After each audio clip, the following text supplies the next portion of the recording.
Assalamualaikum dan salam Malaysia Madani 8 Januari 2025.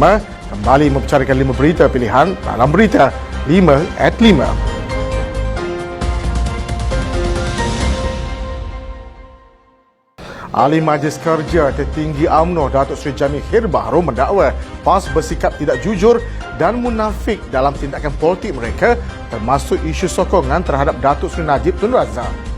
Menurut Jamil Khair, kehadiran beberapa pemimpin PAS di Istana Kehakiman kononnya untuk menyokong Najib lebih kepada strategi politik untuk meraih perhatian. Beliau turut memetik pengakuan sosial politik Menteri Besar Kedah di media sosial yang menggambarkan tindakan PAS sebagai sekadar wayang politik. Beliau juga menyelar PAS kerana sebelum ini sering menyerang Najib dalam siri ceramah politik mereka, dan beliau menyifatkan PAS selamanya tidak pernah jujur dengan lawan politik, terutama UMNO yang menjadi pesaing rapat mereka. Semalam, Mahkamah Rayuan membenarkan Najib memulakan semakan kehakiman berumur titah addendum oleh Yang Tua Agung ke-16 yang memungkinkan Najib menjalani baki hukuman penjara secara tahanan rumah. Keputusan itu dibuat menerusi penghakiman majoriti 2-1. Jamil Khair menegaskan tindakan PAS yang berterusan dengan sependekatan bermuka-muka adalah bukti sikap tidak tulus parti itu dalam membina kerjasama politik yang sebenar.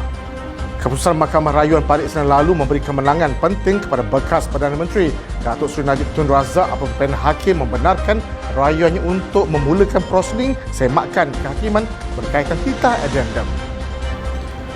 Naib Ketua Wanita UMNO Malaysia Datuk Seri Nurliza Abdul Rahim menyatakan bahawa keputusan tersebut sekaligus membuktikan titah addendum yang sebelum ini didakwa sebagai hearsay kini sahih dan wujud.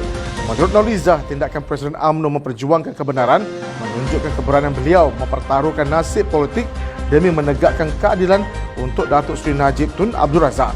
Pada Isnin lalu, media melaporkan bekas Perdana Menteri Datuk Seri Najib Tun Razak berjaya mendapat kebenaran memulakan prosedur semakan kehakiman bagi suatu perintah untuk memaksa kerajaan atau 6 pihak lain menjawab dan mengesahkan kewujudan titah addendum.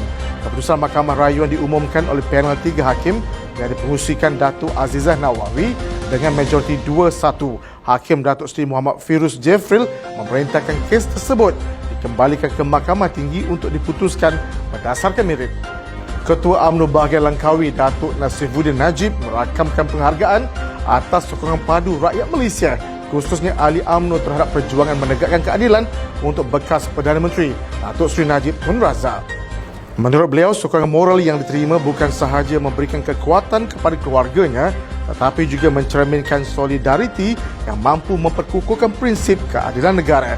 Nasifuddin menyatakan bahawa mereka amat terharu dengan keprihatinan dan keteguhan ahli UMNO dalam menghadapi saat-saat mencabar ini dan tetap optimis bahawa kes tersebut akan mencapai penyelesaian yang adil.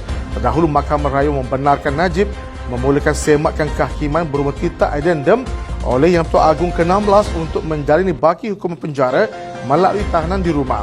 Nasifuddin berharap keputusan tersebut menjadi langkah ke arah penyelesaian yang lebih adil untuk bapanya kerana usaha tersebut telah melampaui batas norma insan biasa.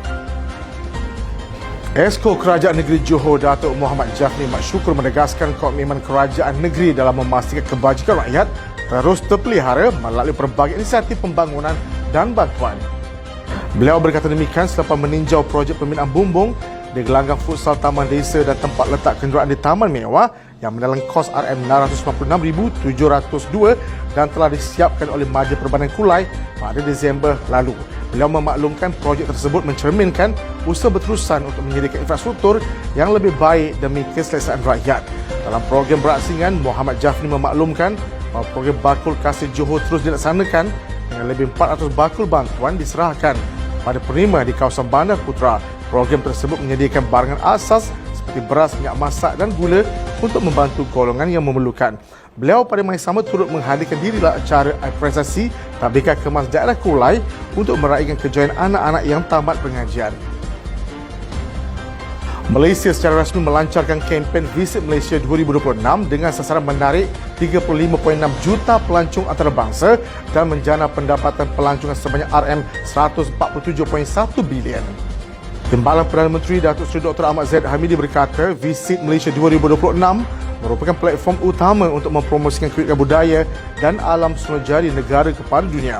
Beliau berkata Visit Malaysia 2026 bukan sahaja mencermin usaha negara dalam pemeliharaan alam semesta tetapi juga menonjolkan keindahan dan keunikan budaya Malaysia kepada masyarakat antarabangsa.